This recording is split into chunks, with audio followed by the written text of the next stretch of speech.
नमस्ते दोस्तों। हमारे पिछले वीडियो में हमने बात की थी 48 लॉज ऑफ पावर के पहले 8 लॉज की। आज इस वीडियो में हम बात करेंगे लॉ नंबर 9 से लेकर लॉ नंबर 16 तक। तो चलिए बिना देर किए शुरू करते हैं। नौवां लॉ है win through your actions never through argument. Hindi में बहस से मत जीतो, अपने काम से जीतो। इस लॉ का मतलब है जब आप किसी से बहस करते हो और उसे वर्ड से हरा देते हो तो आप उसका दिल नहीं जीतते, आप सिर्फ उसका ईगो हर्ट करते हो।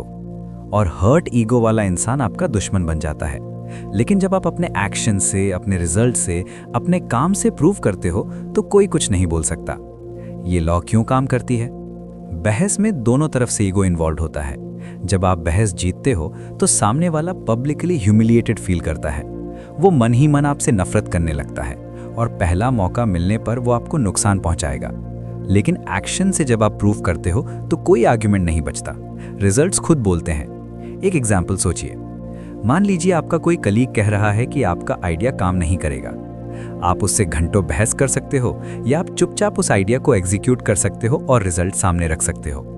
बहस में जीतने से लोग आपको स्मार्ट नहीं मानते, वो आपको एरोगेंट मानते हैं। लेकिन काम से जीतने पर लोग ऑटोमेटिकली आपको रिस्पेक्ट देते हैं। इस लॉ का सबक ये है, अगली बार जब किसी से बहस का मन करे, रुको, खुद से पूछो, क्या मैं इसे एक्शन से प्रूव कर सकता हूं? अगर हां तो चुप रहो और करके दिखाओ। कम बोलो, ज्यादा करो।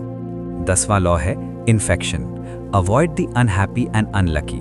हिंदी में दुखी और बदकिस्मत लोगों से दूर रहो। इस लॉ का मतलब है कुछ लोग हमेशा प्रॉब्लम्स में रहते हैं, हमेशा कंप्लेन करते हैं, हमेशा नेगेटिव सोचते हैं और ये नेगेटिविटी और बैड लक कंटेंजियस होती है। जो लोग इनके करीब रहते हैं वो भी धीरे धीरे इनकी एनर्जी से अफेक्टेड होने लगते हैं। ये लॉ क्यों काम करती है? एनर्जी रियल होती है। जब आप किसी नेगेटिव, टॉक्सिक या हमेशा अनलकी रहने वाले इंसान के साथ टाइम स्पेंड करते हो तो उनकी थिंकिंग, उनकी हैबिट्स और उनकी प्रॉब्लम्स आप पर भी असर डालती हैं। आपकी एनर्जी ड्रेन होती है, आपका फोकस टूटता है, आपके डिसीजंस भी अफेक्ट होते हैं। एक सिंपल एग्जांपल सोचिए। एक दोस्त है जो हर बार मिलता है तो सिर्फ प्रॉब्लम्स बताता है, लाइफ के बारे में कंप्लेन करता है, दूसरों को ब्लेम करता है, हर चीज में नेगेटिव देखता है। कुछ महीनों में आप नोटिस करोगे कि आप भी उसी तरह सोचने लगे हो। इसका मतलब ये नहीं कि जरूरतमंद लोगों की मदद मत करो। इसका मतलब ये है कि जो लोग परमानेंटली नेगेटिव हैं, जो कभी बदलना नहीं चाहते, जो हमेशा विक्टिम बने रहते हैं, उनसे स्ट्रेटेजिक डिस्टेंस रखो। इस लॉ का सबक ये है, अपने सर्कल को केयरफुली चूज करो। जो लोग आपको अपलिफ्ट करें, इंस्पायर करें, ग्रो करने में हेल्प करें, उन्हें करीब रखो। जो लोग आपकी एनर्जी ड्रेन करें, उनसे दूर रहो। आप उन 5 लोगों का एवरेज होते हो जिनके साथ सबसे ज्यादा टाइम बिताते हो। 11वां लॉ है learn to keep people dependent on you. Hindi में लोगों को अपने ऊपर निर्भर रखना सीखो। इस लॉ का मतलब है, अगर आप चाहते हो कि आपकी वैल्यू बनी रहे तो लोगों को आपकी जरूरत हमेशा फील होनी चाहिए। जो इंसान इजीली रिप्लेसेबल होता है उसकी कोई पावर नहीं होती। लेकिन जो इंसान यूनिक स्किल्स रखता है, जो स्पेसिफिक नॉलेज रखता है, जिसके बिना काम नहीं चलता, वो हमेशा पावरफुल रहता है। ये लॉ क्यों काम करती है? दुनिया में हर चीज की सप्लाई और डिमांड होती है। जब आपकी डिमांड ज्यादा हो और सप्लाई कम हो तो आपकी वैल्यू ऑटोमेटिकली बढ़ जाती है। लेकिन जब आप इजीली रिप्लेसेबल हो जाते हो तो लोग आपको इग्नोर करने लगते हैं। एक ऑफिस एग्जांपल सोचिए। 2 एम्प्लॉइज हैं, एक वो जो नॉर्मल काम करता है, जो कोई भी कर सकता है, दूसरा वो जो एक स्पेसिफिक टेक्निकल स्किल जानता है जो बाकी किसी को नहीं आती। कंपनी उसे कभी नहीं हटाएगी जिसके बिना काम रुक जाए। लेकिन इस लॉ का एक डार्कर साइड भी है। रॉबर्ट ग्रीन कहते हैं कि कभी अपना सब कुछ किसी को मत सिखाओ। अपनी सबसे इंपॉर्टेंट स्किल, अपनी सबसे बड़ी नॉलेज हमेशा अपने पास रखो। जब आप किसी को फुली रिप्लेस करने लायक बना देते हो तो वो आपको रिप्लेस कर देता है। इस लॉ का सबक ये है, एक ऐसी स्किल डेवलप करो जो रेयर हो, एक ऐसी वैल्यू क्रिएट करो जो इजीली नहीं मिलती। खुद को इतना इंपॉर्टेंट बनाओ कि आपके बिना काम रुक जाए। 12वां लॉ है use selective honesty and generosity to disarm your victim. Hindi में सही टाइम पर ऑनेस्टी और जेनरोसिटी दिखाकर लोगों का दिल जीतो। इस लॉ का मतलब है, एक केयरफुली प्लेस्ड ऑनेस्ट मोमेंट, एक जेन्युइन एक्ट ऑफ जेनरोसिटी लोगों का पूरा ट्रस्ट जीत सकती है। जब आप किसी के साथ अनएक्सपेक्टेडली ऑनेस्ट होते हो या किसी को अनएक्सपेक्टेड हेल्प करते हो तो वो आपकी गार्ड डाउन कर देता है, वो आप पे ट्रस्ट करने लगता है। ये लॉ क्यों काम करती है? लोग हमेशा इस बात के लिए रेडी रहते हैं कि कोई उन्हें धोखा देगा। हर कोई स्केप्टिकल रहता है, लेकिन जब कोई जेन्युइनली ऑनेस्ट और जेनरस होता है तो ये इतना अनएक्सपेक्टेड होता है कि लोग इंस्टेंटली उस इंसान को ट्रस्ट कर लेते हैं। एक सिंपल एग्जाम्पल सोचिए, आप किसी के साथ डील कर रहे हो, अचानक आप उसे एक ऐसी बात बता दो जो आपके खिलाफ जाती हो, जैसे ये प्रोडक्ट में एक कमी है जो आपको पता होनी चाहिए। सामने वाला शॉक हो जाएगा, वो सोचेगा ये इंसान इतना ऑनेस्ट है, इसे ट्रस्ट किया जा सकता है, और फिर वो बाकी सब चीज़ों में आप पर आंख मूंद कर बिलीव करने लगेगा। एक स्मॉल एक्ट ऑफ जेनरोसिटी भी यही करती है।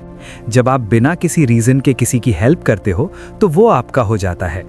इस लॉ का सबक ये है, रिलेशनशिप्स में और डीलिंग्स में सही मूवमेंट पर एक ऑनेस्ट या जेनरस एक्ट करो। ये आपके लिए डोर्स खोलता है जो अदरवाइज बंद रहते। 13वां लॉ है, when asking for help appeal to people's self interest, never to their mercy और ग्रैटिट्यूड। हिंदी में, किसी से हेल्प मांगते वक्त उनका फायदा बताओ, उनकी दया पर मत निर्भर रहो। ये लॉ बहुत प्रैक्टिकल है। इसका मतलब है, जब आप किसी से कुछ मांगते हो तो उन्हें ये मत बताओ कि आपको कितनी ज़रूरत है, उन्हें ये बताओ कि इससे उन्हें क्या फ़ायदा होगा। ये लॉ क्यों काम करती है? लोग बेसिकली सेल्फिश होते हैं। ये बुरी बात नहीं है, ये ह्यूमन नेचर है। हर इंसान अपने इंटरेस्ट में सोचता है। जब आप किसी से मर्सी मांगते हो तो वो सिंपैथी फील कर सकते हैं, लेकिन एक्शन नहीं लेते। लेकिन जब आप उन्हें क्लियरली दिखाओ कि इससे उनका क्या बेनिफिट है, तो वो तुरंत हेल्प के लिए तैयार हो जाते हैं। एक एग्जाम्पल सोचिए, आप किसी इन्वेस्टर के पास जाते हो और कहते हो कि मुझे बहुत ज़रूरत है, मेरी फैमिली के लिए प्लीज़ इन्वेस्ट करो। वो शायद सिंपैथी फील करे, लेकिन इन्वेस्ट नहीं करेगा। लेकिन अगर आप कहो कि इस बिजनेस में इन्वेस्ट करो, पहले साल में ही 30% रिटर्न मिलेगा और ये मार्केट में एक यूनिक अपॉर्चुनिटी है, तो वो सीरियसली सोचेगा। इस लॉ का सबक ये है, जब भी किसी से हेल्प मांगनी हो, पहले ये सोचो कि उस इंसान को इससे क्या मिलेगा, उनका इंटरेस्ट क्या है, और उसी एंगल से बात करो। ये मैनिपुलेशन नहीं है, ये स्मार्ट कम्युनिकेशन है। 14वां लॉ है, pose as a friend, work as a spy. Hindi में, दोस्त की तरह पेश आओ, जासूस की तरह इंफॉर्मेशन इकट्ठा करो। इस लॉ का मतलब है, जानकारी ही पावर है। जितना ज़्यादा आप लोगों के बारे में जानते हो, उनके डिज़ायर्स के बारे में, उनके फियर्स के बारे में, उनकी वीकनेसेस के बारे में, उतना ज़्यादा आप इफ़ेक्टिवली उनके साथ डील कर सकते हो। ये लॉ क्यों काम करती है? ज़्यादातर लोग खुद बहुत कुछ शेयर कर देते हैं जब आप उन्हें कंफर्टेबल फील कराओ। जब आप जेन्युइनली इंटरेस्टेड लगते हो, जब आप अच्छे से सुनते हो, जब आप कैजुअल कॉन्वर्सेशन करते हो, तो लोग बिना रियलाइज़ किए बहुत इंपॉर्टेंट बातें बता देते हैं। एक ऑफिस एग्जाम्पल सोचिए, आप लंच पर किसी कॉलीग के साथ हो, आप कैजुअल बातें करते हो, उनके बारे में पूछते हो, उनकी बात ध्यान से सुनते हो, और बिना डायरेक्टली पूछे आपको पता चल जाता है कि कंपनी में क्या हो रहा है, कौन किसके साथ है, कौन कौन सी प्लान्स चल रही हैं। ये इन्फॉर्मेशन आपको फ्यूचर में बड़े डिसीजंस लेने में हेल्प करती है। इस लॉ का सबक ये है, हर कॉन्वर्सेशन में एक ऑब्जर्वर बनो। सिर्फ बोलो मत, सुनो भी। लोगों को कंफर्टेबल फील कराओ और आपको ऑटोमेटिकली बहुत कुछ पता चलने लगेगा। नॉलेज पावर है। 15वां लॉ है, crush your enemy totally. Hindi में, दुश्मन को पूरी तरह खत्म करो, अधूरा मत छोड़ो। ये लॉ सुनने में हार्श लगती है, लेकिन इसका मतलब फिजिकली हर्ट करना नहीं है। इसका मतलब है, जब आप किसी से कम्पीट करो या कॉन्फ्लिक्ट हो, तो उसे इतना वीक छोड़ दो कि वो दोबारा आपको चैलेंज ना कर सके। ये लॉ क्यों काम करती है?